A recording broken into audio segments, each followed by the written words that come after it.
Hacía ya 3 años que Craig había dejado de lado su solitaria vida y en su lugar había empezado a compartirla con Christy Reinhardt, una mujer 5 años menor que él, con quien se había casado el 7 de octubre del año 1990, después de haberse conocido por un mes.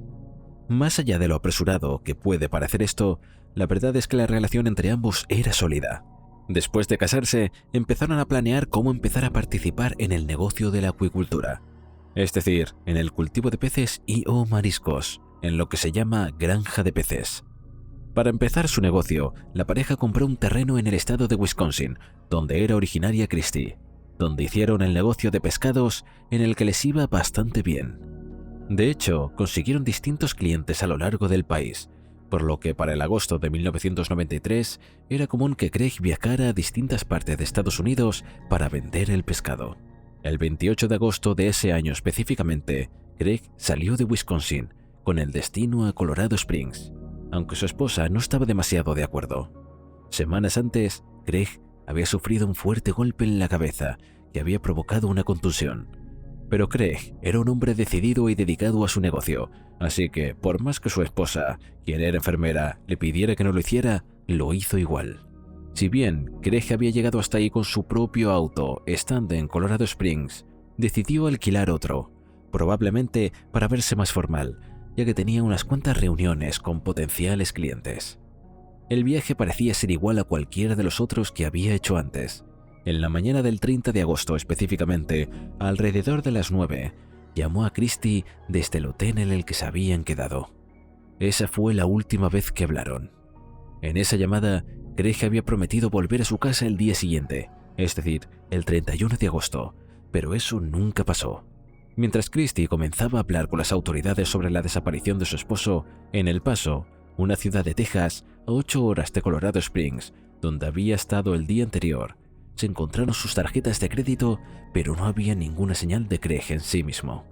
La policía estaba desconcertada. La idea de que Craig se hubiera ido por sus propios medios resultaba un tanto inverosímil. No había demostrado ningún tipo de descontento con su vida o que estuviera pasando por algún tipo de problema que pudiera impulsarlo a querer dejarlo todo atrás. Además de que le había dicho a su esposa que volvería a casa, y si bien esto podía haber sido una mentira, la policía no encontró motivo para pensar que lo fuera. Investigaron su vida y sus relaciones, intentando así destacar varias hipótesis, como por ejemplo la de una vida paralela que tuviese un amante.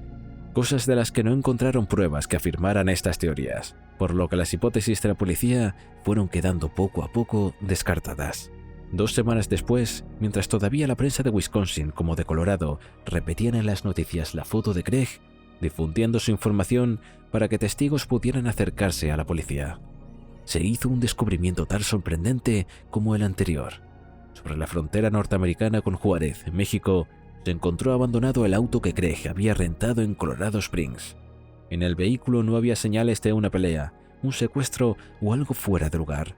Era como si el auto simplemente hubiese sido dejado allí sin más. La policía había llegado a un callejón sin salida, sin más rastros por lo que buscar o indicios de lo que había pasado. La investigación oficial fue quedando poco a poco detenida, pero Christy no estaba dispuesta a que la desaparición de su esposo quedara sin resolver, por lo que empezó la suya propia. El 14 de septiembre llegó a Colorado Springs, donde se dispuso a seguir los pasos que su esposo había hecho semanas antes en la ciudad. Visitó el hotel en que Craig había estado hospedándose y tras hablar con los funcionarios, descubrió que su marido se había ido sin ninguna de sus pertenencias, algo que no tenía mucho sentido si planeaba huir, ¿no? Cuando consultó al personal del hotel el estado en el que había quedado la habitación en la que había estado su esposo, no le dieron ninguna respuesta reveladora. No habían quedado en la habitación alguna señal de pelea ni nada por el estilo. Con esa confirmación, Christy abandonó su primera teoría.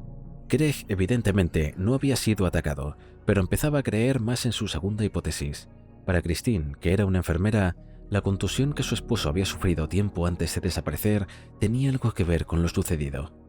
Creía que tal vez un segundo golpe podía haber provocado que Craig se desorientara, pero claro, esto no dejaba de ser una teoría. Cuando ya no sabía dónde más buscar, una mujer llamada Judy Inman de Montana llamó directamente a Christy después de ver las noticias de la desaparición de Craig. Según lo de esta enfermera retirada explicó, 2 semanas después de la fecha en la que el hombre había desaparecido, viajó en tren desde Montana hasta Washington. En ese viaje estuvo junto a un hombre que parecía un tanto perdido, desorientado. Judy creía que podría tratarse de Craig, porque el hombre le había hablado de tanques de peces y vender pescado a lo largo del país. Pero eso, en conjunto con el destino del tren, convenció a Christie de que el hombre que Judy había visto era Craig. Había sido en Washington donde se habían conocido. Sin dudarlo, Christie viajó a Washington buscando algún rastro de su esposo en ese lugar. Ahí estuvo más de un mes buscando en los diferentes lugares que el tren en el que Judy lo había visto había pasado. En ninguno de esos lados Christie encontró nueva información sobre su esposo. El 26 de diciembre de 1993, un día después de Navidad, Christie volvió a reunirse con Judy y esta vez llevó varias fotografías de su esposo para ver si la enfermera lo reconocía y sobre todo lo recordaba la parada exacta donde había bajado. Judy reconoció a Craig y después de hacer un gran esfuerzo recordó que este se había bajado en la estación de Wishram, cerca de Oregón, y donde Christie también fue en busca de su esposo junto al hijo de Craig, que estuvo dejando póster con su rostro. Sin embargo, no obtuvieron ninguna pista nueva sobre el paradero de Craig. Al igual que la investigación de la policía, los intentos de Christie por encontrar a su esposo fueron poco a poco deteniéndose. No porque no quisiera encontrarlo, sino porque ya parecía que no había lugar donde buscar y sus esfuerzos habían dejado de dar resultado. Fue entonces cuando Unsolved Mystery, un reconocido programa de Estados Unidos que difunde casos sin resolver o misterios inexplicables, decidió hacer uno de los episodios del caso. El episodio se estrenó por primera vez el 25 de mayo de 1994. Aunque llevó a que se resolviera el caso en julio de 1995, cuando se volvió a emitir el programa. En esa ocasión, un hombre que vivía en Key West, en Florida, estaba mirando el programa y se reconoció a sí mismo. Sí, Craig vio en televisión cómo una mujer decía ser su esposa le buscaba. Craig declaró haber llegado a Colorado Springs con una extraña amnesia, una condición que pudo haber sido provocada por la contusión que había sufrido semanas antes. No estaba seguro de cómo o por qué, pero días después se despertó en la cama de un hospital donde lo llamaban Ron, y realmente no podía recordar quién era, qué había pasado con él o de dónde venía, por lo que pasó esos casi 2 años vagando por el país tratando de recordar algo antes de instalarse en Key West, donde trabajaba como conductor. Inmediatamente después de ver el programa, se contactó con Christie y su exmujer, a quien sí recordaba, y viajó a Colorado para reunirse con ellas en un intento de recuperar su memoria. Lo triste es que esto no sucedió, y si bien intentó recomponer la relación con Christie, la verdad es que no recordaba quién era y los sentimientos que había tenido por ella habían desaparecido, por lo que de mutuo acuerdo decidieron divorciarse, aunque se mantuvieron como amigos. Craig terminó por instalarse en California, mientras Christie siguió con su vida en su ciudad natal. Para la policía y varios investigadores, Craig no había sufrido de amnesia, sino que orquestó su propia desaparición para huir de su vida y decidió volver cuando el caso se hizo público nuevamente gracias al programa. ¿A ti qué te parece? De cualquier forma, ser encontrado por un programa de televisión es bastante extraño, de eso no cabe duda. El 3 de julio de 2012, un grupo de estudiantes de intercambio hicieron un descubrimiento digno de una película de terror. Mientras paseaban por la playa de Southsea, en Inglaterra, entre las rocas vieron algo que les llamó la atención. Curiosos, y sin siquiera imaginarse qué era lo que había allí dentro, se acercaron para ver qué era lo que había estado desechando ese cubo de basura. Lo que se encontraron los marcó de por vida. Envuelto en una cortina de baño rosada, dentro del basurero había un torso humano. El mismo fue identificado como un torso masculino e inmediatamente fue enviado a la morgue para ser analizado e intentar identificar a quién pertenecía. Mientras que de forma paralela, la policía buscaba en la playa por otros restos. Fue así como 3 días después del primer descubrimiento, en otra zona de la playa de Southsea, la policía encontró las piernas y poco después su pelvis. Los análisis forenses a los que se vieron sometidos estos restos encontrados permitieron determinar varias cosas. En primer lugar, identificar a quienes pertenecían. Se llegó a la conclusión de que estos pertenecían a la misma persona. Esta era David Guy, un hombre de 30 años que vivía en una camper, es decir, una especie de casa rodante en esa misma zona. Los forenses no fueron capaces de determinar cuál había sido la causa exacta de la muerte, pero las marcas en el torso dejaban bastante claro que había sido víctima de un ataque sumamente violento. Además, pudieron determinar una fecha estimada de muerte. Para ellos, David tenía que haber muerto entre el 30 de junio y la fecha de su hallazgo, el 3 de julio. Es decir, que era un crimen bastante reciente. Sin más información que la identidad de la víctima, la policía decidió preguntar en la zona por David Guy, buscando investigar quién era él y su entorno.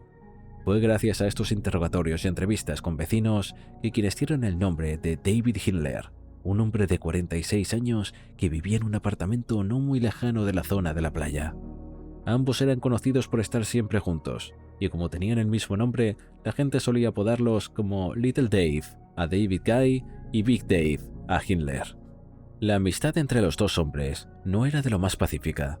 De hecho, era de conocimiento público cómo podían llegar a enojarse muchísimo el uno con el otro, llegando a pelearse físicamente. La última gran pelea entre ellos había sucedido poco antes, cuando Big Dave había dejado que David Guy se bañara en su departamento e incluso se quedara en su casa mientras él se iba a la ciudad por unos días. La única responsabilidad que tenía David era la de cuidar al gato de su amigo llamado Tinker, una actividad bastante sencilla, ¿no?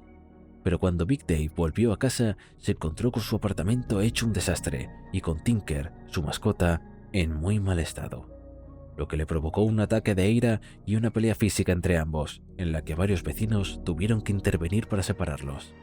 Este episodio habría sido el final de la amistad entre los dos hombres, y también el que había marcado el final de la vida de David Guy. Más de una persona afirmó haber visto a alguien similar a David Hindler en la zona de la playa el 3 de julio. Según estos testigos, el hombre iba en su bicicleta, la que tenía un canasto donde recogía metal, ya que a eso se dedicaba. Con todas estas historias, la policía inglesa consiguió una orden para allanar el apartamento de Big Dave, pero lejos de encontrarse con una escena del crimen, no encontraron ningún indicio que señalara que allí David Guy había sido asesinado. En sus restos tampoco había huellas o rastros de ADN de su asesino, pero sí habían encontrado unas pocas fibras de pelo animal. En los laboratorios forenses de Inglaterra, habían sido capaces de determinar que eran de origen animal, específicamente de felinos, es decir, correspondían a un gato. Pero no podían asumir que se trataba del gato de Big Dave y acusarlo de homicidio sin tener seguridad de que se trataba del pelaje de su gato, Tinker. Así que un esfuerzo sin precedentes enviaron las muestras de pelaje recogidas en la autopsia y otra muestra tomada de Tinker a un laboratorio especializado en ADN de mascotas en Estados Unidos. Allí fueron capaces de analizar el ADN de ambas muestras y compararlas en el resultado que dio una coincidencia prácticamente completa con el gato de Big Dave. Había una única posibilidad entre 100.000 que el pelaje correspondiera a la mascota. Esta confirmación fue la evidencia clave para acusar y posteriormente condenar a David Hindler como asesino de David Guy. Se le condenó por homicidio de por vida y deberá pasar en la cárcel por lo menos 12 años. Este caso fue el primero en admitir ADN de una mascota como evidencia e impulsó en que Inglaterra se armara en un banco de ADN felino británico para el momento del juicio, que ya contaba con la información genética de 152 gatos de Southsea y otros tantos de distintas zonas del país. En este caso, evidentemente, fue cierto que los pelos de las mascotas terminarían en los lugares menos esperados. Al igual que los dos casos anteriores, este logró resolverse de una manera digna de las series policiales que vemos en televisión. Janet Abaroa tenía 26 años y un bebé de 6 meses. Vivía en Carolina del Norte, cuando el 26 de abril de 2005, alguien entró en su casa y la apuñaló hasta quitarle la vida mientras su hijo dormía. Fue su esposo Raven Abaroa quien la encontró al atardecer de ese día y llamó al 911, avisando sobre el trágico evento que había sucedido. Desde el primer momento, los oficiales de policía consideraron sospechoso al esposo de la víctima. Su forma de actuar era simplemente rara, pero también habían coincidencias bastante peculiares. Por ejemplo, Raven tenía una colección de armas blancas, es decir, cuchillos, el mismo tipo de arma con el que había asesinado a su esposa. Pero lo más raro era que mágicamente, sin explicación, la colección había desaparecido. Cuando la policía allanó el domicilio, no pudo encontrar esa colección o el arma homicida en ningún lugar. Además de eso, Raven había sido encontrado malversando fondos de su trabajo como si no fuera raro. En los últimos meses había contratado una póliza de seguros para Janet de más de $500,000, y eso siempre es sospechoso. Pero las sospechas eran justamente solo eso, sospechas. La policía no lograba encontrar evidencia que implicara a Raven en el homicidio de su esposa. El hombre tenía una coartada que parecía sólida. Pasó solo por su casa para cambiarse, ya que tenía un partido de fútbol en la tarde que coincidía con la hora aproximada en la que habían asesinado a su esposa. En la escena del crimen tampoco había evidencia de que le permitiera a la policía realmente hacer su trabajo, por lo que fue el caso enfriándose. Durante 5 años, el homicidio de Janet Avaroa quedó como un caso abierto sin resolver, hasta que el detective de Harman, ciudad en el que había ocurrido el crimen, llamado Charles Soule, decidió volver a revisar la evidencia y declaraciones del caso. Fue entonces cuando se dio cuenta de algo. Durante el allanamiento a la casa de los Avaroa, sus colegas nunca habían encontrado los lentes de contacto de Janet. Y eso era raro, porque según la declaración de Raven, cuando él se fue a jugar a su partido de fútbol, su mujer estaba acostada en su cuarto mirando la televisión. Lo extraño era que todos los que conocían a Janet les aseguraron, tanto a ese investigador como a los demás, que Janet siempre se sacaba los lentes de contacto antes de acostarse, ya fuera para mirar la televisión o dormir. Era su rutina. Sol no podía entender cómo había encontrado los lentes de contacto si la historia que Raven había contado era cierta. Con cada vez más sospechas, el detective comunicó con un oftalmólogo de confianza a quien le preguntó si era posible identificar un par de lentes de contacto después de 5 años, y si estos habían sido cremados con el cuerpo de una persona. Eso era algo que también había aportado más motivos para sospechar de Raven, quien de forma inmediata y sin permitir que se le hiciera una autopsia a su esposa, le había cremado y enterrado rápidamente. 9 meses más tarde, a esa consulta, la policía acudió a la justicia para conseguir una orden de exhumación para el cuerpo de Janet. La policía quería evidentemente asegurar si quedaban rastros de los lentes de contacto, pero no fue tan fácil. El proceso llevó más de 3 años en los que los abogados de Raven intentaron todo recurso posible para evitar la exhumación de la víctima. Finalmente, en 2013, el mismo oftalmólogo al que el detective Cole había llamado años antes recibió un paquete que contenía un frasco amarillo con pedazos rotos y arrugados de las lentillas que se habían podido recuperar. El oftalmólogo, de apellido Swerling, se dispuso a hidratar los lentes con la solución salina en la que normalmente se guardan los lentes de contacto, y al examinar bajo el microscopio, al hacerlo, descubrió un número, 123. Un número que se encuentra impreso en todos los lentes blandos vendidos por Acuvue 2, marca que Janet usaba. Y si algo quedaba claro con esa confirmación, era que Raven había mentido en su declaración. Pero el cuerpo en la lente no era la evidencia suficiente para llevar a cabo el juicio del esposo de la víctima. Así que en 2013, Swerling tuvo que demostrar que los lentes habían sido deshidratados después del entierro. ¿Y cómo se habían hidratado en el laboratorio cuando estos fueron enviados? Para eso debió demostrar el proceso con un cerdo, lo más parecido a la anatomía humana que suele encontrarse en la naturaleza. En marzo de 2013 se acusó oficialmente a Raven del homicidio de su esposa frente a un jurado que terminó decidiendo por un 11-1 que el hombre era culpable. En el juicio declaró su segunda esposa contra él, declarando que Raven era una persona controladora, celosa y violenta, que se había comportado de esa forma con ella en varias ocasiones. Antes de que su segundo juicio comenzara en 2014, Raven hizo un acuerdo con la fiscalía, aceptando que la policía tenía suficiente evidencia para inculparlo y evitando así una sentencia judicial. Estuvo hasta la Navidad de 2017 en la cárcel y hoy por hoy vive en Utah. Este caso perfectamente podría seguir sin resolverse si no fuese por 3 personas: el detective Soule, que volvió a revisar los archivos, el oftalmólogo Swerling, pero también el funcionario que no cumplió con la ley de Carolina del Norte, que ordena a los trabajadores de las funerarias a sacar cualquier implante, lentillas o cosas similares que los cuerpos pudieran tener. Si el funcionario hubiese seguido la ley, nunca se hubieran sabido la verdad de este caso. Christopher Paul Neil nació el 6 de febrero de 1975 en New Westminster, en Canadá, donde estudió siempre en instituciones cristianas.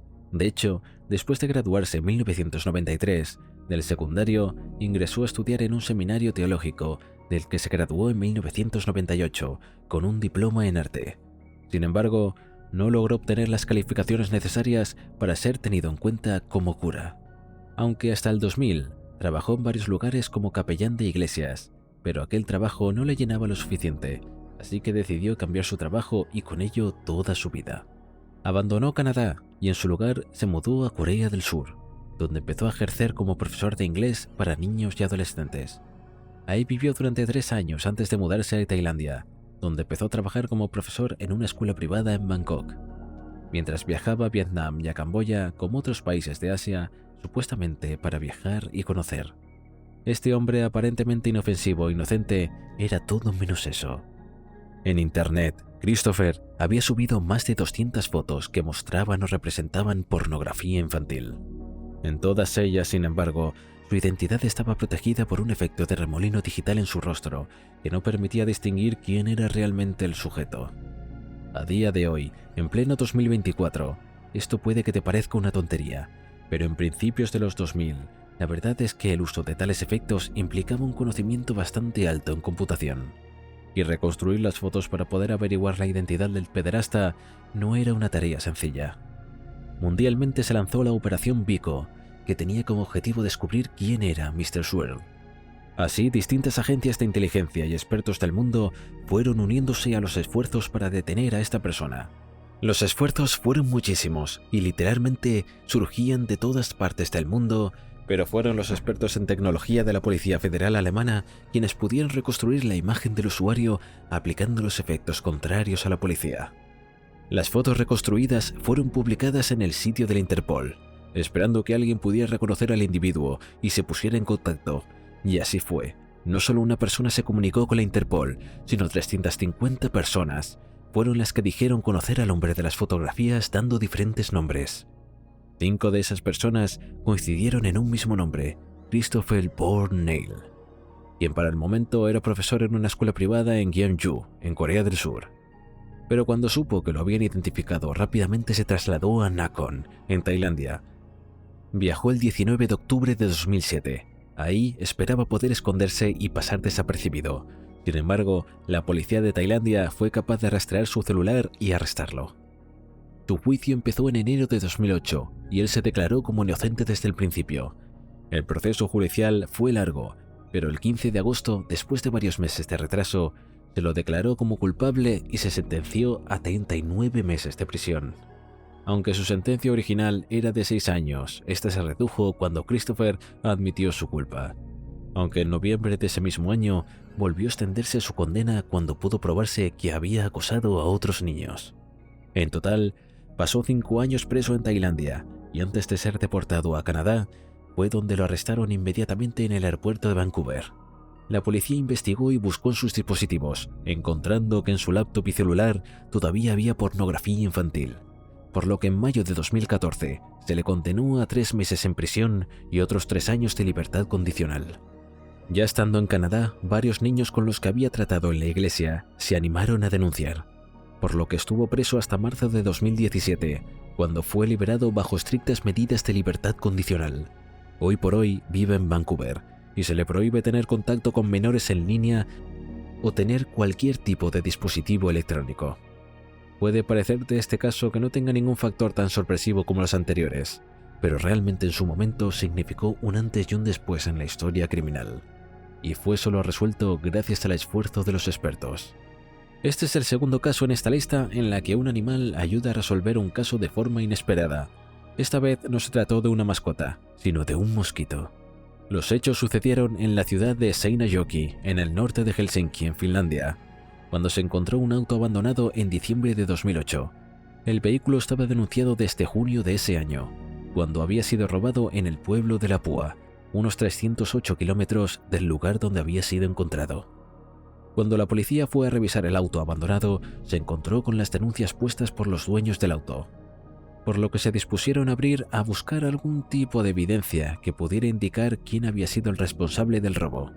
Pero no había ninguna de las piezas de evidencia que pudieran considerarse común para resolver este tipo de crímenes. No habían huellas ni otros rastros de ADN que pudieran señalar al responsable del hurto. Sin embargo, los oficiales notaron un mosquito sin vida lleno de sangre y decidieron usarla como una herramienta para llegar al criminal. Recolectaron el mosquito como evidencia y lo enviaron a los laboratorios correspondientes para que extrajeran la sangre que el mosquito había succionado del individuo a quien había picado. Cuando lo lograron, compararon esa muestra de sangre con el del Banco Nacional de ADN, teniendo una coincidencia. Lo importante es que no había sido con el dueño legítimo del auto, sino con otra persona. La única persona que había estado en el auto desde la fecha del robo había sido el ladrón, por lo que la policía no tuvo duda en ir a buscar y arrestarlo. En Internet no existe información disponible sobre si la fiscalía acusó al individuo de robo únicamente con la evidencia proporcionada por el mosquito o si debieron buscar mayor pruebas. Pero los mismos policías declararon a la prensa que este caso era diferente a cualquier otro que habían visto antes, ya que nunca antes habían tenido que utilizar un mosquito como herramienta de investigación. Sin duda, es una manera rara de solucionar un caso, ¿no? Este es seguramente el caso más conocido de los de la lista. Sin embargo, no quise dejarlo fuera porque me parece realmente única la manera en que este asesino confesó sin querer sus crímenes en el documental The Jinx, The Life as Death of Robert Durst, estrenado en 2015. Robert Durst nació el 12 de abril de 1943 en Scarsdale, un pueblo de New York, en Estados Unidos. Era el primogénito de una de las dinastías inmobiliarias más grandes de todo el país. No hace falta decir que el dinero le sobraba en la familia, pero esto no es necesariamente que implique la felicidad de Robert, y lo supo desde su niñez. Su padre era ausente, y cuando aparecía era autoritario y malvado, lo que generaba que el niño tenía una actitud un tanto irracional, que llevó a que tanto él como su hermano menor, Douglas, acabaran yendo a terapia desde pequeños. A esta infancia de por sí, un tanto complicada, se le sumó en 1950 el fallecimiento de su madre. Según Robert, su madre se había quitado la vida saltando desde un balcón mientras él la veía, mientras el resto de la familia afirmaba que el fallecimiento se debió a un accidente. Fuese cual fuese la verdad, lo cierto es que el fallecimiento de su madre marcó mucho a ambos niños pequeños. En específico a Robert, quien terminó convirtiéndose en un niño tímido que apenas hablaba con sus compañeros de clase, por lo que tuvo que volver a terapia donde se le aconsejó que también empezara un tratamiento psiquiátrico. Tras unas sesiones con un experto, se determinó que el niño tenía descomposición de la personalidad y probablemente esquizofrenia. Pero luego de ese diagnóstico, abandonó todo tipo de terapia. En su lugar, Robert se concentró en sus estudios. Primero fue a la Universidad de Leiden, donde se graduó como economista, y luego estudió un doctorado en la misma materia en la Facultad de Los Ángeles, donde conoció a Susan Berman, hija del mafioso Dave Berman. Susan y Robert se hicieron amigos de inmediato, una amistad que duraría por el resto de su vida, por lo menos la de Susan. Después de graduarse del doctorado, Robert volvió a Nueva York, donde conoció a Kathleen McCormack, quien era inquilina de uno de los apartamentos de su familia, con la cual justamente había coincidido cuando fue a buscar un cheque por el alquiler. Al igual que había pasado con Susan, la química fue inmediata. Así que tras unos meses de salir, Kathleen y Robert se mudaron juntos y en 1973 se casaron, viviendo en un lujoso estilo de vida. No escatimaban en dinero y para la gente que no conocía a su interna, podía ser la imagen de una vida perfecta. Pero lo cierto es que Robert era un esposo controlador y violento, algo que de por sí preocupaba a todo el entorno de Kathleen. Su preocupación fue más que corroborada cuando en 1982 debió ir a urgencias con distintas heridas en la cara. Aquello fue la gota que rebosó el vaso y la mujer decidió solicitar el divorcio, pero entonces 3 semanas después de este episodio, Kathleen desapareció. 5 días después de la desaparición, su esposo radicó la denuncia por su ausencia y afirmó que no haberla visto desde hacía más de 5 días. Si bien la familia, amigos y conocidos de Kathleen señalaron que desde el principio Robert era culpable, la verdad es que no existían pruebas contra él, ni tampoco evidencia que señalara el paradero de la mujer, por lo cual la investigación quedó congelada hasta el 2000, cuando la familia de Kathleen logró que se reabriera la investigación. Robert Durst ya no vivía en Nueva York, sino que se había mudado a la pequeña ciudad de Galveston, en Texas. Solo alquilaba una habitación bajo el nombre falso de Dorothy Thinner, según lo que declaró para dejar de ser Robert Durst. Estaba cansado de serlo. Paralelamente, la policía decidió volver a revisar las entrevistas y la poca evidencia de la desaparición de Kathleen. Fue así como decidieron volver a hablar con el círculo de la pareja y entrevistar a Susan Berman, la mejor amiga de Robert, que siempre había apoyado su inocencia. Sin embargo, nunca llegó a declarar que fue asesinada antes. El 23 de diciembre del 2000, se encontró el cuerpo de Susan sin vida en su domicilio de Beverly Hills. La causa de la muerte había sido un disparo en la nuca. Las sospechas de la policía volvieron a creer el entorno a Robert. Era raro que dos mujeres cercanas a él desaparecieran o fallecieran, ¿no? La policía sí lo creía, pero al hablar con Robert, este dio como coartada el estar viviendo en Texas por aquel entonces, al otro lado del país. Era imposible que hubiese sido el responsable. Esto, en conjunto con que no había evidencia que señalara al culpable, hizo que el caso quedara sin resolver. En el 2001, una nueva muerte surgió en el círculo de Robert, cuando el cuerpo de Morris Black apareció desmembrado en varias bolsas de basura en la bahía de Galveston. Morris era el vecino de Robert. La policía descubrió que la relación entre ambos era tormentosa y bastante violenta, por lo que inmediatamente fue puesto bajo arresto como sospechoso del homicidio en primer grado. 2 años después, en 2003, se celebró el juicio y Durst, junto a sus abogados, aumentaron que el homicidio había sucedido como legítima defensa, cuando discutían y, según su versión, la pistola se había disparado por accidente. En cuanto al descuartizamiento, argumentó que lo había hecho por temor a las autoridades que no creyeran que le había quitado la vida de forma accidental. De alguna forma, convenció al jurado que lo encontró inocente dejándolo en libertad. En 2010, la macabra y extraña historia de Robert fue llevada al cine con la película All the Good Things, en la que Ryan Gosling encarnaba al millonario. Esta película no le agradó nada a Durst, quien se comunicó con el director Jarecki para hacerle saber que no estaba contento en cómo éste había contado la historia. Disconforme con su versión, Robert ofreció contarle su versión de los hechos. Así es como surge The Jinx, un documental ideado para la plataforma HBO Max. El documental empezó a grabarse en el año 2012 y contaba con el testimonio del propio Robert, hablando directamente de las 3 sospechosas muertes que le rodeaban en todo el documental. El millonario mantuvo su inocencia, incluso cuando Jarecki le enfrentó en diferentes pruebas que él y su equipo de investigación habían encontrado. La entrevista finalizada con una nueva negación por parte de Robert sobre saber si había asesinado a cualquiera de las 3 personas. Cuando el director indicó el corte, Robert pidió salir al baño antes de irse. No se había quitado el micrófono y entonces pasó lo impensable. Mientras se lavaba las manos, pude escucharse a Robert decir: ¿Qué demonios hice? Matar a todos, por supuesto. Esta grabación no fue descubierta hasta 2 años después, cuando se hizo el montaje del documental. Inmediatamente, los productores entregaron la cinta a la policía y el 14 de marzo de 2015 se arrestó al hombre.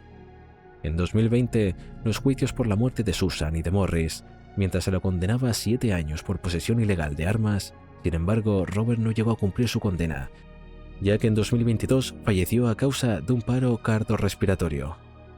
Si no hubiese sido por esta confesión hecha en el baño, probablemente nunca se podría haber confirmado su culpabilidad. Por último, tenemos el invento de Tommy Ray, un agente especial del Departamento de Policía de Florida. Tommy era consciente de la cantidad de cold cases, o casos sin resolver, que había en su estado, por lo que ideó un sistema que permitiera difundir los rostros y datos de las víctimas entre los reclusos. Para hacerlo, diseñó una baraja de póker tradicional de 52 caras con las fotos de las víctimas. Se imprimieron docenas de estos mazos, que fueron repartidos a los diferentes correccionales, para que los prisioneros pudieran empezar a jugar. El objetivo era que así pudieran reconocer algún rostro o historia y proporcionar información que pudiera solucionar esos crímenes sin resolver. Las autoridades no creían que realmente fuera a funcionar, pero implementaron igual la idea de Tommy Ray, que rápidamente comenzó a dar frutos. Por ejemplo, en la prisión de Leaf Oak, en Florida, mientras 2 prisioneros jugaban al póker, uno de ellos señaló una de las cartas que tenía las fotografías de un hombre y una mujer y de forma orgullosa declaró que su hermano había asesinado a ambos. Su compañero de celda contó esto a las autoridades y la policía empezó a trabajar en el caso de forma inmediata. Este es solo un ejemplo de los más de 50 casos que estas cartas han ayudado a resolver, a lo largo de los 18 estados, en los que hoy por hoy se siguen usando sin interrupción desde 2005. Si bien esto no es un caso particular, es una forma bastante peculiar de resolver crímenes. Eso es innegable. ¿Y tú qué opinas? ¿Cuál crees que es el más sorprendente? Voy a estar leyendo todas las opiniones que haya en los comentarios. Si te gustó, puedes suscribirte y dejar tu like. Gracias y hasta la próxima.